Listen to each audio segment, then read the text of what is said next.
Olá e sejam todos muito bem-vindos de volta, tripulantes desta nave.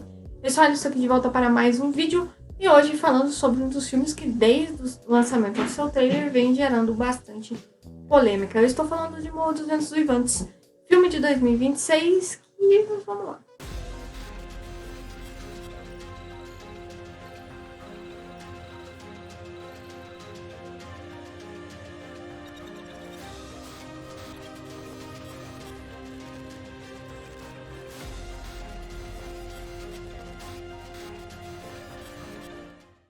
Oi, gente, Morro dos Ventos Uivantes é dirigida pela Emerald Fennell, mesma diretora de Saltburn, Bela Vingança, Crown, A Garota Dinamarquesa e outros. Assim, ela já fez algumas obras muito interessantes e agora ela volta com Morro dos Ventos Uivantes. Aqui em Morro dos Ventos Uivantes a gente acompanha a Catherine, que é uma menina no começo de uma família rica, que a mãe morre e aí o pai fica para cuidar da menina. O tempo vai passando e esse pai traz um rapaz para casa, um menininho. E a Catherine dá o nome dele de Radcliffe. A partir daí a gente vê a história de desde pequenos, a Catherine e o Radcliffe vão se apaixonando e aí eles crescem, continuam com isso. E aí a partir daí vai dando vários problemas. Bom, gente, em Morro dos Ventos Uivantes eu vou analisar apenas o filme. Eu não li o livro, eu fui realmente de supetão, assim, assistir o filme. Então eu só vou analisar a obra enquanto apenas o filme, e não quanto ao livro. O filme, eu achei assim, a Emerald, ela conseguiu fazer cenas muito bonitas, assim, o filme visualmente é impressionante. Os vestidos que a personagem da Margot Robbie, né, a Catherine tem, são impressionantes, assim, o design de produção é fantástico, muito bem feito, os cenários, a cenografia, tudo é muito bonito, as composições são muito interessantes. Uma que me chamou muita atenção foi o próprio quarto da Catherine, quando ela se casa com um outro cara, né, o Joseph, se não me engano, o Joel. Ela se casa com esse cara e ele meio que dá um quarto para ela que assemelha as bochechas dela. Nesse quarto tem as sardas e algumas vezes quando tem algumas cenas, principalmente a final, que é bastante impactante, parece que o quarto, as paredes vão se transformando basicamente na própria pele da Catherine. Tanto que tem uma cena que ela bota a mão assim na parede e tem meio que uma textura nessa parede. Então, assim, é muito interessante. Outra cena belíssima, assim, é quando tem uma cena de cima, a Catherine tá conversando com a moça lá que ajuda ela, né? Ela fala que gosta do Radcliffe, que ama o Radcliffe, mas não pode ficar com ele, porque ficar com ele seria uma vergonha pra família. E aí meio que ela tá jogada no chão com o vestido vermelho e o fundo meio opaco. A cena é lindíssima, pega de cima assim, a personagem da Margot Robbie meio que jogada no chão, vestido aberto.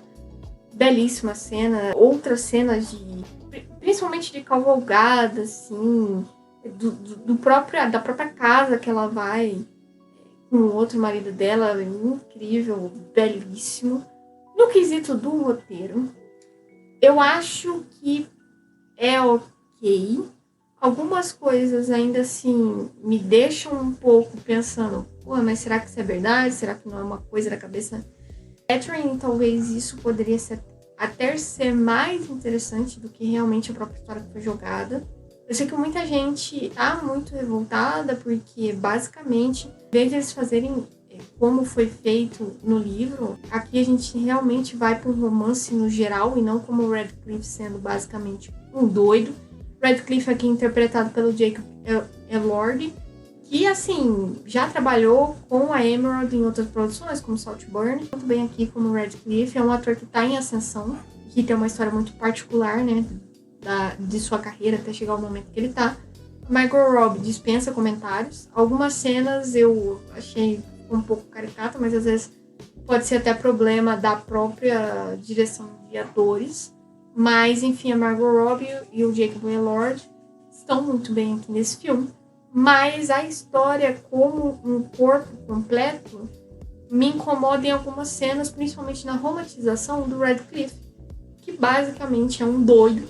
E aqui a gente vê ele meio que sendo romanticizado.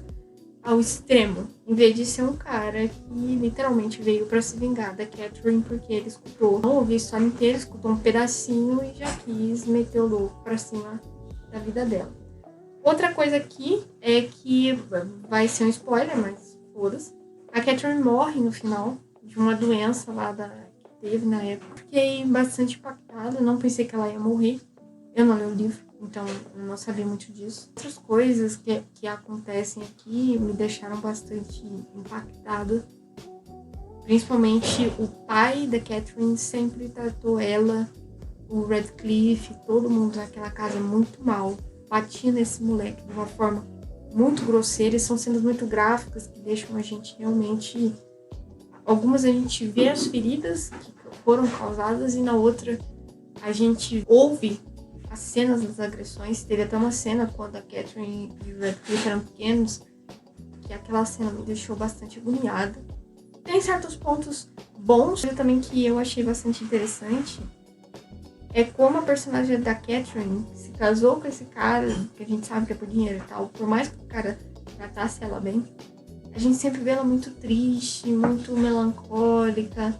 O tempo vai passando e nada vai mudando. E aí tem a cobrança do pai, que ainda continua naquela vida de aposta, bebida e caramba, pra ela ter um filho. E a gente vê a degradação dela ao passar do tempo, principalmente quando ela se separa do Radcliffe, quando ele casa com a Isabella, que é uma personagem que é aprendiz do marido da Catherine.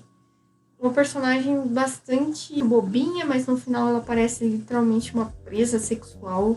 O Radcliffe, enfim, é um filme que é visualmente muito bonito, mas o roteiro várias vezes deixa que as várias cenas de sexo a todo momento, a toda hora, a gente tem um desfecho desse casal, de repente tem 4 ou 5 cenas seguidas de sexo. Eram quase como se fosse um porn, muitas vezes. Eu achei bem desnecessário. Eu sei que provavelmente é uma leitura criativa da diretora, mas mesmo assim várias cenas fazem muita alusão a sexo, a essa sensualidade que muitas vezes aqui, na minha visão, não fazem tanto sentido a história com o que ela queria passar. Pra mim, o Morro dos Ventos Vivantes, ele é muito bonito visualmente, mas falta muito pra poder ser um filme muito bom. Bem, gente, eu vou ficando por aqui. Não se esqueça de se inscrever no canal, curta o vídeo, conta aí pra mim o que você achou. Se você leu o livro, se você ficou puto com o filme, entre outras coisas. Nos vemos depois para mais filmes. Até mais.